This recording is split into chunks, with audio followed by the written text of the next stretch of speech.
Akbar Birbal new story. खाने के बाद लेटना। दोपहर का समय था। राजा अकबर अपने दरबार में बैठे कुछ सोच रहे थे।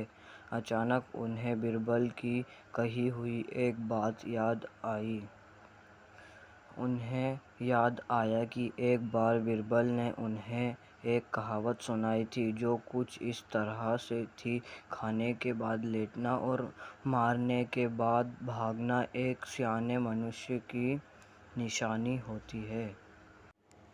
राजा सोचने लगे, अभी दोपहर का समय है, यकीनन बीरबल खाने के बाद सोने की तैयारी में होगा।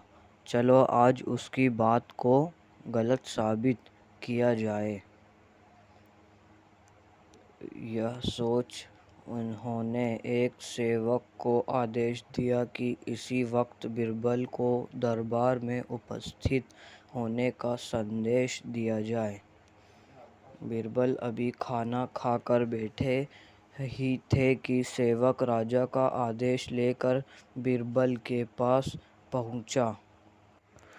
बीरबल आदेश के पीछे छिपा राजा की मंशा भली भांति समझ गए। उन्होंने सेवक से कहा, तुम थोड़ी देर रुको, मैं कपड़े बदल कर तुम्हारे साथ ही चलता हूँ। अंदर जाकर बीरबल ने अपने लिए एक तंग पजामा चुना। पजामा तंग था तो उसे पहनने के लिए उन्हें बिस्तर पर लेटना पड़ा। पजामे को पहनने का बहाना कर वे थोड़ी देर बिस्तर पर ही लेटे रहे और फिर सेवक के साथ दरबार की ओर चल दिए। दरबार में राजा बीरबल की ही राह देख रहे थे। उनके वहां पहुंचते ही राजा ने पूछा, क्यों बीरबल आज खाने के बाद लेटे थे या नहीं? बीरबल ने जवाब दिया, जी महाराज, जरूर लेटा था। यह सुनकर राजा को बहुत गुस्सा आया। उन्होंने बीरबल से पूछा, इसका मतलब यह है कि तुमने मेरे आदेश का असम्मान किया? तुम उसी समय मेरे सामने क्यों उपस्थित नहीं हुए? इसके लिए मैं तुम्हें सजा देता हूँ।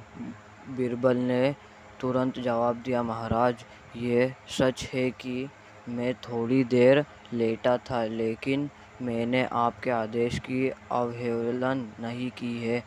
आपको मुझ पर यकीन न हो तो आप सेवक से इस बारे में पूछ सकते हैं। हाँ, ये अलग बात है कि मुझे इस तंग पजामे को पहनने के लिए बिस्तर पर लेटना पड़ा था। बीरबल की इस बात को सुनकर अकबर हंसे बिना रह न सके और उन्होंने बीरबल को दरबार से जाने दिया।